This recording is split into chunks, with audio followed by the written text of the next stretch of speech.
Hey guys, All in Crypto here, and welcome back, ladies and gentlemen, for another YouTube video. I hope you've all had a wonderful Wednesday so far. This is going to be our daily cryptocurrency market update. We're going to be venturing into the external world around us within this video, showing you some really interesting things that have sort of transpired within the crypto space over the past 48 hours. We saw one of the largest outflows of BTC from exchanges that we've seen in a long time. Is this in preparation of something? We're going to get into it all in this video. Of course, today is an important day as we are going to get the official CPI stats for the US. Lots of people speculating that this is going to show that inflation is actually ran hotter in December than it had previously in November, around about 7%. Now, how does this impact markets? We're going to get into it all. We're going to be doing some interesting things as well. I'm going to be showing you guys something. Now, these are tally sticks that were previously used as a way of accounting money. They were essentially a way of sort of referencing value, if you will, or transacting value and keeping a track of value and who has what. And the reason I bring this up is because money is really an ideology. Lots of people still ask why Bitcoin has value, and they often compare it to things like gold and silver, which of course have intrinsic value. You know, they have uses for those metals, and that gives them value in that sense. But with everything, you know, beauty is in the eye of the beholder. And we're going to talk about that towards the end of the video. But we're going to get on with, this is also, believe it or not, where the saying the short end of the stick comes from. So I thought it was interesting and something that's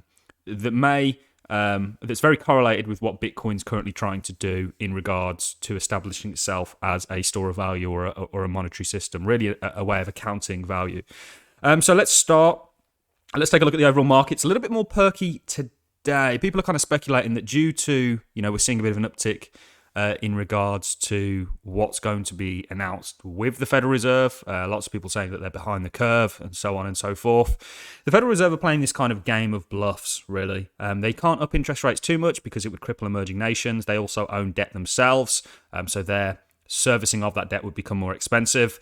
And yet they can't do nothing because if inflation continues to continue on the sort of path that it's in, the US dollar loses a lot of credibility, and they can't have that, certainly with something like Bitcoin lurking around it, and trying to sort of establish itself as a monetary system that is more kind of formidable than the current one. And we spoke to you guys yesterday about the fact that throughout history, the success of an empire has largely been tethered to their currency, and it being established as a reserve. And when that kind of diminishes, you often see an empire diminish with it. And when it weakens, you know, the empire will often weaken with it. So economics plays a role in everything, guys. Lots of people think it's a very boring subject matter. I beg to differ. Yes, in school, just like history, it may have been a boring subject, but the actual truth is very exciting, and something everybody should pay attention to. And it will certainly help you piece together the puzzles of life as we have it today. The answers often lie in the past. So markets are seeing a bit of an uptick. It's good. Cardano, you guys know we bought more ADA yesterday. Across the board, I mean, Avalanche is doing fantastically. You know, we're seeing a bit of an uptick. We're seeing a bit of a relief rally, if you will, certainly given the downtrend that Bitcoin's seen. And Bitcoin's at a real pivotal point at the moment, given that you potentially could be at your neckline for the head and shoulders. This is your left shoulder. This, of course, is your head, your right shoulder. Similar thing played out here, guys. Neckline here, head, and then your shoulder here, you wick, you come slightly below it before you see an uptick. So a similar thing could be playing out. We ultimately think that crypto is going to continue in an upwards direction. Cardano seeing a bit of a rally as well, but it's somewhat weak in comparison with the downtrend that you're coming off of. The FTSE, which of course is the top 100 UK stock index, essentially has gone on to make new all-time highs. So markets are still progressing despite the sort of deflationary headwind that the Federal Reserve is proposing with a rising interest rates and, of course, tapering off bond buybacks and reducing their balance sheet. And, of course, the CPI is going to come out today. I'm going to refer you to this tweet from Lynn Alden. Lynn Alden is fantastic, by the way. She's my go-to, really, for what's taking place on a macroeconomic scale, and certainly not just macro, microeconomic scale as well. December CPI comes out tomorrow, which of course is today, and has a decent shot at reaching 7% plus year over year. But then unless monthly inflation accelerates from here, the year over year figure will likely peak within Q1 2022. So if they have an overextended inflation rate that they've kind of been trying to stop, does that mean they then speed things up quicker? And how does that then affect the markets? Does that mean the Federal Reserve then have to take swifter action? And then how does that have an effect on the market? So could you see potentially the Federal Reserve coming out tomorrow and saying, look, we're going to start maybe implementing interest rates sooner than expected? We've told you previously that Jerome has actually said he's not going to up interest rates until tapering has finished, because it would be counterintuitive. You're kind of countering yourself, if you will. I mean, it doesn't really make sense to up interest rates, certainly whilst they're still buying stocks. I mean, that doesn't, or buying bonds and so on and so forth and adding to the balance sheet. It doesn't really make a great deal of sense. So the Fed's in a really tricky position. I wouldn't like to be this man right now, Jerome Powell. I don't think he's the worst Fed chairman that we've had. He's certainly not the most zealous, but at the same time, they're on the opposite team to the team that I'm on. I'm on a not against governments, but against governments in the sense that I think the fiat systems that we have are a complete scam, and they're really the only thing really backing the fiat systems that we have is the military, and that's been true throughout history. Again, the backing of a currency often really comes down to the military might behind it and not what is actually involved within the currency, and that's going to tie into the sort of shorter end of the stick thing that we're going to talk about in a second. So first mover, Asia Bitcoin altcoin climbs following Fed Reserve chiefs inflation reassurance. The head of the US Central Bank told the Senate Bank Committee the Fed would continue its tackling to combat rising inflation. They don't have a choice, but the way that they're going to do it, to me, is going to be rather insignificant. You can't tackle inflation at this point. The system works via inflation. It works via leverage. It works via debt, and it's not anything new. I mean, we've had dual accounting, dual accounting, double bookkeeping for a long time, and we still use that system today. These are a couple of the headlines. This was 5 hours ago. UBS says the Fed is likely behind the curve in shrinking the balance sheet. I would agree.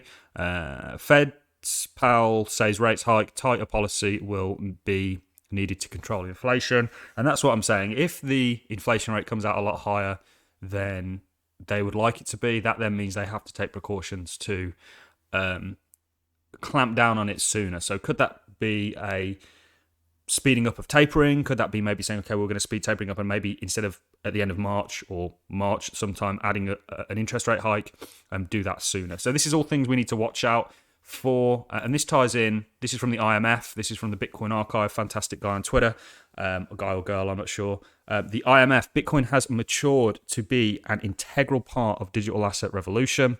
Bitcoin is the digital asset revolution. It's part of it. It's not the. This guy's obviously a Bitcoin maxi. We think that being a Bitcoin maxi, in my opinion, is rather stupid. It's rather stubborn as well. I think I think you can't be a technology maxi. In the sense that if you were a computer maxi, the first computer that came out just was simply not the best. We all have, in the form of smartphones, a computer that is a millionth time more computable, or can do a million times more computations than the first computer. It doesn't make sense being a Bitcoin maxi, in my opinion, as we have blockchains now that are far more efficient, far more usable, and so on and so forth. So I'm against Bitcoin maxis massively. I understand that Bitcoin is something to be cherished and loved, but at the same time, it's not the ultimate crypto. And anybody arguing that, in my opinion, doesn't really have much of an idea of what they're talking about. It's also not a great currency. It's a fantastic store of value, and that's really what I see Bitcoin as, a store of value. In the same way that, of course, potentially these tallies, it's where we get the word tallies from, were these sticks that we use to sort of account value, if you will, back in the day, or back in the day years ago. So there's lots going on. And another thing that I really want to point out, and this is huge, BTC, there has been a large withdrawal of 23,779 BTC in less than 5 minutes, an hour ago. Attached image comparing the same withdrawal in the time frame. I think the whales may be preparing some important movement. We'll see. And you can see the blue line is, of course, the exchange reserves, and then you've got the price, and you can see that the exchange reserves over here drop off significantly. And this is extremely interesting. And of course, it's the price, and you've got the exchange reserves. So people are taking Bitcoin off exchanges. This typically follows a price spike. Bitcoin exchange outflows see biggest daily spikes since September 2021. So it's something big coming. Almost 330,000 BTC leaves major exchange in a single day as buyers copy miners in taking the BTC supply off the market. For the first time in a long time, we've seen miners actually become net buyers of Bitcoin. That to me suggests that Bitcoin is undervalued at the price that it is, and they're expecting it to go a lot higher. Or why would they be buying it? And miners are typically the largest sellers. We've looked at that from the COT indicator and a number of other things. So there's lots going on at the moment, and this is why day to day, this is why we really do these market updates, is to kind of keep you on the straight and narrow, if you will. Day to day, there's so much going on within the crypto space, so much volatility, so much noise, so much FUD. You've just got to try and see the wood through the trees, and that's what we're trying to do with this. There's something far, far greater than short-term volatility at play here. There's the opportunity to redefine value as we see it, as we know it, and implement a new system that potentially is fairer for everybody. And that's what people really kind of miss. People get so tied into the short-term movement that they really fail to see the larger picture. It's why I've been in crypto for 4 years. It's why in 2018 I stuck around rather than getting out of the market like everybody else did. And it's what's, it's why I'm here sat making videos in front of you without any sort of obligations to go to work or do anything of the sort. It's brought me a level of financial freedom that I'm very grateful for, and it's ultimately to do with recognizing the kind of macro picture, if you will. So this is Breaking Strike, just launched in Argentina, where inflation is expected to be 54% in 2022. They really need Bitcoin. Reason I'm bringing this up is because regardless of what the US do, and the US, of course, is our largest competitor. It's what we really need to all pay attention to, because other markets and other FX markets really follow and are affected massively. It's kind of like the US dollar is like Bitcoin to altcoins, and obviously the US dollar is like that to other currencies around the world. But one thing that I often do is look at Bitcoin against other currencies, and it does actually far better than the US dollar in a lot of cases. Certainly if we look at the Turkish lira and a number of other things. Inflation is not just a US problem, it's a problem around the world, and that's where Bitcoin steps in and says, hang on, we've got a system here of accounting and transacting value and self-governing value that doesn't involve a third party. And there's an argument about that because people say, okay, well, you couldn't, the miners are kind of that third party, but they're how do I word this? They're a non-meddling third party, if that makes sense, in the fact that they really just have a job to do that's set out in Bitcoin's code. They don't get to decide the code that goes into it. They're just a servicer, if you will, of the network. But important to remember this, going back to the bigger picture, this is obviously what's at play. There's far, far greater things at play here than just the US dollar. Currencies around the world are failing, and so on and so forth. So we'll see what this last thread is. This is from Powell. This is from Walter Bloomberg, another great guy to follow.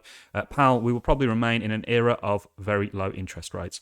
They don't really have a choice. You can't have high interest rates now because the entire system would implode. I mean, if you upped interest rates to what we've previously seen in the early 20s, in the early 2000s, the entire system would implode. You would have a depression on a scale. The entire Michael Burry released a series of tweets. He did say that Bitcoin was going to implode and a number of other things that he got wrong. He's also been a famous shorter of Tesla. But if you upped interest rates, given how leveraged the system is, it would be catastrophic. They can't do that unless they're doing it deliberately. They can't do it. I wouldn't say they can't, but it's exceptionally unlikely that they're going to up interest rates by any sort of significant measure, because it will cause a real storm, if you will. So the next thing that I want to talk about quickly, that was really it for the update, guys. Lots taking place that you guys need to pay attention to. Market's seeing a bit of an update. Tomorrow, when we actually get the official CPI rates, of course, I'll update you. Markets, you'll see the CPI movement within the markets, and that's what these updates are about, sort of broadening your horizon to the world around us. The next thing I want to talk about, this ties in. We showed you the book that we were reading by David Arell called 4,000 Years of Money, Currency, Debt, and so on, and it referenced what was previously a form of currency, a form of value, and it was these tally sticks, where essentially what you do is you get a stick, often willow or something like that, and then you'd notch into the stick how much somebody owed you, and you'd work that out via the depth of how far into the stick you went. So if it was the palm of your hand, the width of the palm of your hand, it would be, I don't know, 1,000 shekels or whatever, and so on and so forth. Shekels may not be, I can't quite remember what the name of the currency they were using, that they were denominating and using this for. But what essentially this did was, you would then, the debtor and the person who took the debt out and the person who lent the money, they would both split the stick in the middle. The person who owed the money would get the shorter end of the stick, which is where we get the saying, the short end of the stick, from. And the one with the longer end would, of course, be the person who lent the money out. And essentially, how the debt would be squashed was these two pieces of sticks would come back together, and then you get rid of it. But that stick, the shorter end, essentially would be a receipt of debt, basically. And the obviously longer end, which would be the person that lent the money out, could essentially then trade that. So there's been various systems of transacting value. There's been various systems of storing value, if you will, and that's really what's going on here with Bitcoin and crypto. And it's important for me to remind people of that, certainly when we get bogged down with the sort of day-to-day price movement, especially when it's dull and it's boring and it's, it's sometimes painful to watch. There's something amazing taking place here, ladies and gentlemen. The very definition of value and how we transact it is being redefined. And we've had many, many ways of doing that throughout history. This may be one that's going to last for a long time. And the reason being is because there's no third party really involved in it, certainly with Bitcoin. And that's one of the great things about Bitcoin. And that's the argument that Bitcoin Maxis really present. And the reason I also bring this up is because people have to say, what's the value proposition with Bitcoin? What was the value proposition with these sticks? I mean, it was a piece of wood. However, it was the ideology, the belief that this piece of wood represented that this person owed you this much money, or there was this much money within this piece of wood that gave it value. Now, I hope that makes sense. A little bit complicated. We may do some more stuff like this, because you guys know that I'm a big enthusiast with currencies that have sort of shaped history. So that's really all I have for you in the video, guys. I'm going to love and leave you on that note. If you've enjoyed the content, a like is always appreciated. So is a comment, and I look forward to seeing you all in the next YouTube video. Thank you very much for watching, guys.